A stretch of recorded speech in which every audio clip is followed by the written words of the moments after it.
I reviewed the marriage registration form and submitted it to the clerk along with my fiancé, Chris. The clerk said, "Let me check this for you," and took the form. While we waited, Chris walked over to his family, looking happy. I thought about how we could build a happy family together and get along well with his family. But then I overheard Chris and his family talking, and their words shocked me. They said things like, "Once she submits the marriage form, she won't be able to escape us easily, and I finally got my servant. I won't have to work now." They even praised Chris for doing well and talked about how they could live luxuriously. One of them said, "I'll let her do all the housework, and we can live gracefully from now on." I couldn't believe what I was hearing. I was frozen in surprise. The clerk, who had heard the conversation too, looked at me with wide eyes. Maybe Chris and his family were so excited that they didn't realize they were speaking so loudly. The clerk then whispered to me, "There's no problem with the form, but I'll give this back to you," and gently handed it back. I whispered, "Thank you so much," and put the form in my bag. My name is Mary, and I'm a 30-year-old office worker. I worked really hard to get into a top high school and university, and then landed a job at one of the world's most famous IT companies. I focused on doing my best at work, and I was promoted to section manager by the age of 30. The more I worked, the more results I saw, which I enjoyed because it suited my personality. But sometimes I feel lonely. It's been a long time since I had a boyfriend. When I see my friends getting married or having babies and looking happy, I sometimes feel sad and wonder if I'll be alone for the rest of my life. "Mary, what are you thinking about?" my coworker Justin asked. "Oh, hi Justin. Did I look like I was deep in thought?" I replied. "You looked like something was bothering you," he said. "It's nothing, but thank you for worrying," I responded. Justin walked away, but I started to think, maybe I really do need to find a boyfriend. I asked a friend for advice, and she threw a home party for me. That's where I met Chris. He's the same age as me and also works for an IT company, so we had a lot in common to talk about. We started dating, and things went smoothly as we got to know each other better and better. Chris is very family-oriented, and I got to meet his family early on. I was often invited to his parents' house for dinner. "Mary, nice to meet you. I'm Chris's mom, Catherine," she introduced herself. "And I'm his dad, Mark," his father said. "Nice to meet you. I'm Mary," I replied. Then his sister joined in. "Hi, I'm Chris's sister, Kate." I didn't know Chris had such a cute girlfriend. His family seemed really nice. "Do you have any foods you don't like?" they asked. "No, I can eat anything," I said. "Chris used to be a picky eater," his mom mentioned. "Oh, that was just a childhood thing," Chris chimed in. "What did Chris hate?" I asked. "He hated broccoli and asparagus. I had to shred them and hide them in meat," his mom said, laughing. "Mom, stop it. You're embarrassing me," Chris protested. They were such a friendly and happy family, just what I always wanted. When I was in middle school, my parents got divorced. I lived with my dad, while my sister lived with our mom. My sister and I didn't get along very well, so I wasn't too sad when we were separated. The reason for my parents' divorce was that they both loved their work and didn't want to handle the housework. In the end, they decided to split up, each taking one child, so they could equally share the responsibilities. Both my dad and mom had high incomes, so we never had any trouble living. My dad wasn't indifferent, but he mostly let me be on my own and gave me a lot of freedom. I really wanted to become independent, and I thought the best way to do that was to get into a top university and land a good job. So I studied really hard. Eventually, I was able to get a job at one of the most famous IT companies in the world. But even with all that success, I had never really felt the warmth of family love. That's why I adored Chris's warm and close-knit family. "Think of us as your other family," Chris once told me. I guess he said that because he knew about my situation. I was regularly invited to his parents' house for dinner. His sister Kate even started treating me like a real sister and often asked me for advice about work. After graduating from university, Kate got a job at a company that was pretty awful, long hours, no overtime pay, and way too much work. So she quit and started working part-time at an ice cream shop. Now she's looking for a full-time job and often asks for my advice. "Thank you, Mary. This is really helpful," she would say. "It's okay, Kate. I like talking to you," I'd reply. "Mary, you're like a real big sister." "I've always wanted a big sister," Kate told me one day. Oh, that's so sweet. My own sister never thanked me for anything and wasn't as nice as you at all, I said. Really? Then let's go to lots of places together, Kate suggested.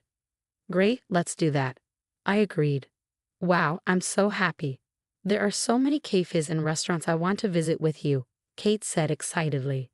Okay, then let's go. We both have a day off, I replied. Yay, I'm so excited. Kate was really cute, and I was glad to get to know her better. It was around this time that Chris surprised me by proposing. Mary, will you marry me?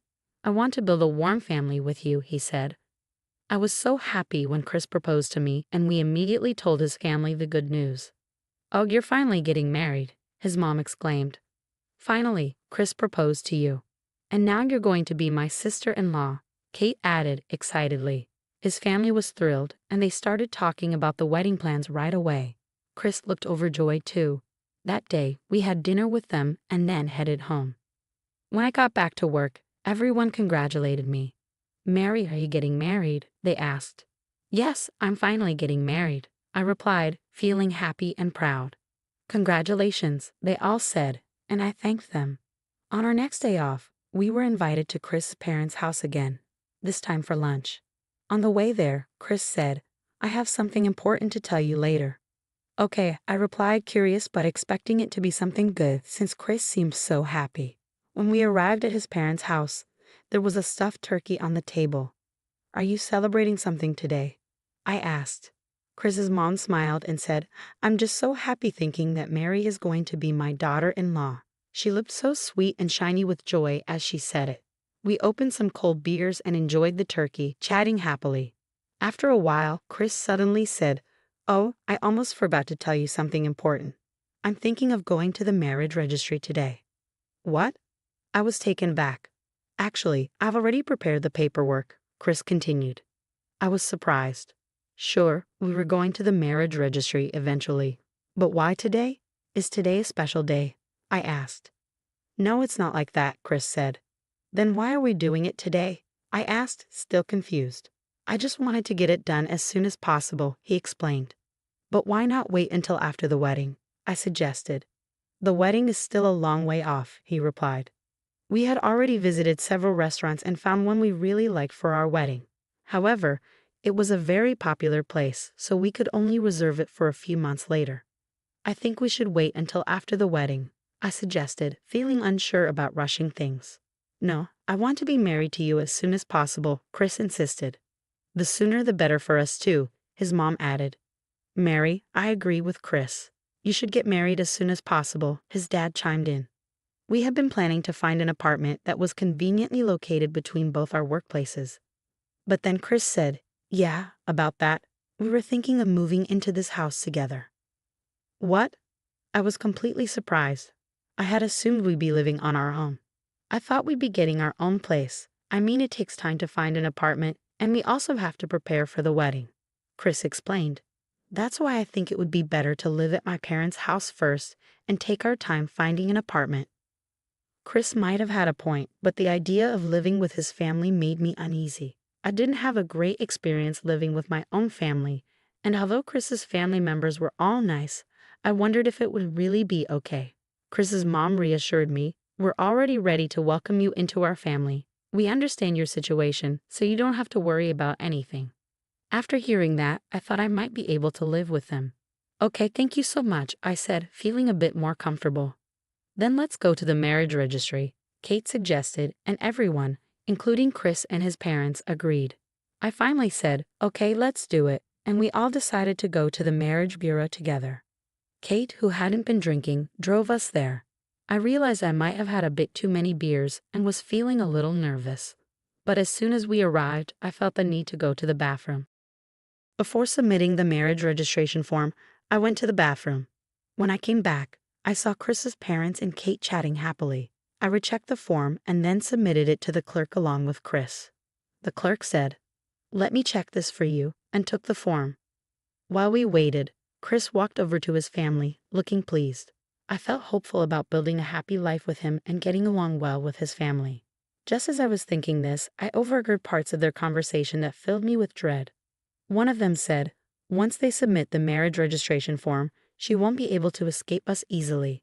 Another added, I finally got my servant. I won't have to work anymore. Someone praised Chris, saying, you did really well. From now on, we can live luxuriously. I want a new purse, someone said, and another added, I want golf clubs. We can let her do all the housework.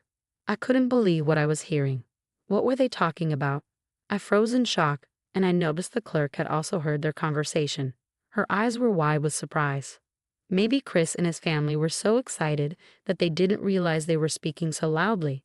The clerk looked at me and whispered, there's no problem with the form, but I'll give this back to you. She gently handed the marriage registration form back to me. I whispered, thank you so much, and quickly put it in my bag. Just as I did, Chris returned. Has it been submitted with no problems? He asked. Yes, I lied, then added, let's go home.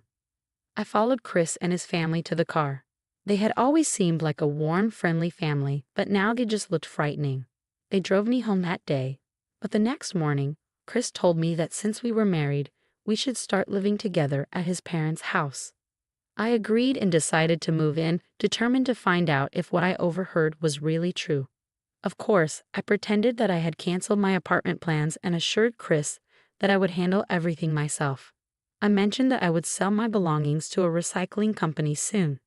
With that settled, we moved into his parents' house. However, as soon as I arrived, Chris's family's attitude changed dramatically. Mary, I manage all the finances in this house, his mother said sternly. So you need to put your entire salary into the household account. What? I was shocked, but Chris nodded in agreement. My mom will take care of it. She'll give you money for lunch and anything else you need. And she'll handle the household finances efficiently, Chris explained as if it were no big deal. Really? I asked, still trying to process what was happening. That's right, so don't worry about handing over your entire salary, his mom continued. Oh, and one more thing, you'll be responsible for all the housework. What? I couldn't believe what I was hearing. Do you have a problem with that? His mom asked sharply. I'm working, so it's a bit much to handle all the housework on top of that, I replied, trying to reason with them. Oh, are you such a coward that you won't even try? She snapped back. What? I was stunned. Shut your mouth and start doing the chores, Chris's dad said, giving me the scariest look I'd ever seen from him. Even Kate chimed in, I like your brown bags. Buy some for me too. Chris added, Mary, you're now my wife and a member of this family, so you need to do everything we tell you to. At that moment, I realized this was their true nature. They had been planning to take advantage of me from the start. I don't want to, I said firmly. What? What'd you just say? Chris's mom asked, glaring at me. I can't accept everything you just told me, I replied, standing my ground. I won't do all the housework, and I won't give you my entire salary, I said firmly.